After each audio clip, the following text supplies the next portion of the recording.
हाँ तो मुंशी जी अबरी होली के खर्चा जरा कुछ बढ़ा के दे दिया, ठीक ना? हाँ ठीक है मिलता पहले कमवा करे ने। आज तोरा वही के लगा है मालवा हमार फोन कर दिल कई। हाँ हेलो। हाँ कैसन हरे? आगे कैसन रहोगे करे जावा, आगे होलियों में रटा ही आओगे करे जावा, अब हटावे पर खटा ही आओगे, अब मुंशिया वाला चटा ही आओगे। जो बोल रहा है? अरे चिकना के बारे में बोल रहे हैं महाराज, आप तो गलती समझ जाते हैं।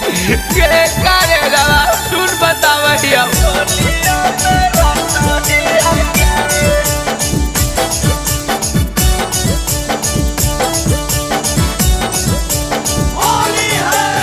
होलियों में रटा ही आओगे करे जावा, अब हटावे पर खटा ही आओगे, मुंशिये वाला चटाही आओगे, हम हटावे पर खटाही आओगे सारे जावा, होलियों में रटाही आओगे। होली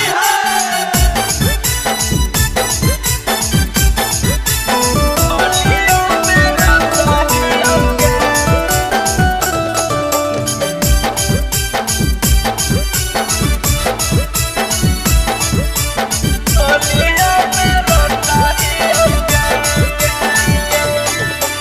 जबा जबा याद आब पढ़े साल के होलिया, और सोची सोची दिलावा में लागा हम गोलिया।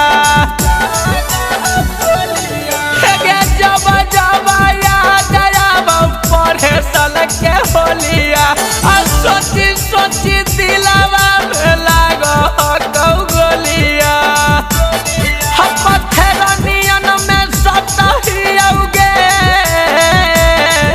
करे जावा होलियों में रटाही आओगे, हम हटावे पर खटाही आओगे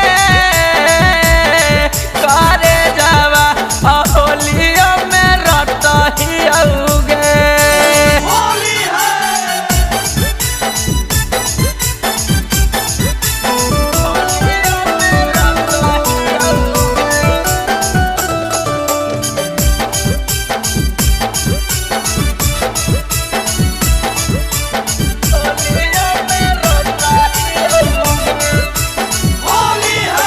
दिन भर में 10 गाड़ी दे हो भट्टा मालिकवा, कुंदन बिहारी के लागल तकलीफवा।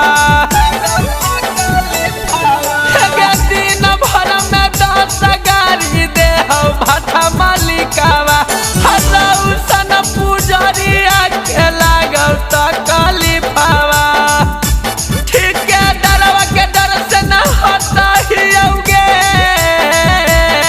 करे जावा होलियों में रटाही आओगे, हम हटावे पर खटाही आओगे करे जावा होलियों में रटाही आओगे करे जाओ।